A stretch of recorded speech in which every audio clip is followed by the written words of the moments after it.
During the 1960s, non-white racial groups began to mobilize in their respective nationalist movements in response to the discrimination they faced in the United States. One of these groups was the Chicano movement. Chicanos in the movement were mainly concerned with poor quality of education, police brutality, poor housing and health care, and high rates of unemployment in their communities.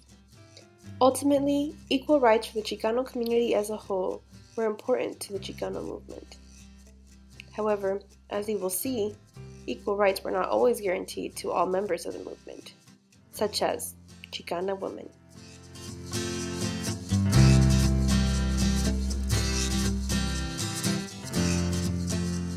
Some of the most notable groups of Chicano youth began organizing on college campuses, such as the United Mexican American Students Chapter, also known as UMAS, at the California State University of Long Beach. Groups like UMAS provided young Chicanos a space to collaborate, connect, and find comfort with fellow Chicanos. This space also gave the students a chance to come together to combat the issues that they faced on campus. Chicano women in particular also took on significant roles in these groups, demonstrating solidarity among Chicanos and Chicanas. At the same time, Chicanos also began understanding that there were additional issues they encountered, not only on campus, but within their own communities that most Chicano men did not endure or consider important to the movement. Women were facing gender discrimination from the men in the movement, who felt superior to them. This behavior was largely influenced by the ideas that were central to the Chicano movement, such as the concept of Chicanismo. Chicanismo was first coined by Corky Gonzalez, a Chicano activist from Denver, Colorado, who wrote, "I am Joaquin." In the poem, Gonzalez defines the Chicano experience. However, his use of masculine terms often excluded Chicana women and their experiences. With ideas like Chicanismo at the heart of the movement, Chicanas faced mistreatment from men. This discrimination played out in a variety of ways. One example of this discrimination was the way that UMAS member Ana Nieto Gomez was treated. Nieto Gomez was an active member of the chapter who not only ran for but was also elected president.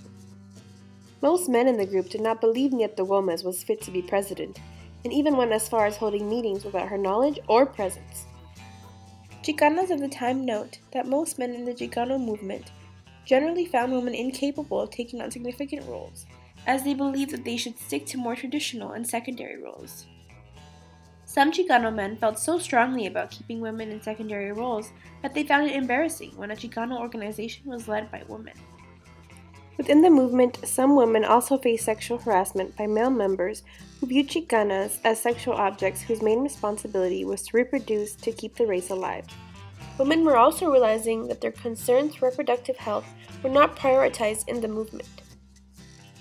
The traditional Chicano family structure greatly influenced the Chicano movement and also contributed to discrimination towards women, since men were traditionally considered the leaders of Chicano households, while women were expected to be caretakers.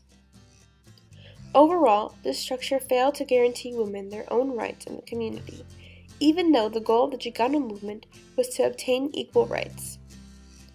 All of these issues worked to bring Chicanas closer to one another, forming a bond built on their critique of the movement and those in it. Still, when women spoke about the injustices they faced, they were often accused of being traitors of the movement. One of the most notable Chicana groups was called Las Hijas de Cuauhtémoc, of which Ana Nieto Gomez was a member. This group shared its name with the Chicana newspaper that aimed to document Chicana experiences and critique the men in the movement who discriminated women. Women did not come to critique these ideas overnight, and they certainly did not all form a united front. Tensions surrounding the role of the Chicanas in the Chicano movement and their own mobilizing came to a head at the 1971 Conferencia de Mujeres por la Raza, held in Houston, Texas. This conference was the first to provide a space for Chicana organizations from various regions to gather. It was here that many differences among Chicanas were realized. Some Chicana activists still remained especially loyal to the Chicano movement and held on to traditions that encouraged their mistreatment. They also felt that Chicano organizing was self-destructive and would only hurt the movement, a common belief that they shared with many Chicano men. On the other hand, there were other women like the hijas of Cuauhtémoc who were interested in resisting discrimination based on gender in the movement altogether. They knew that as it stood, issues within the Chicano movement needed to be addressed, and their own needs needed to be met, whether it was within the movement or not. Ultimately, Chicana mobilization was a result of unfair structures within the Chicano movement.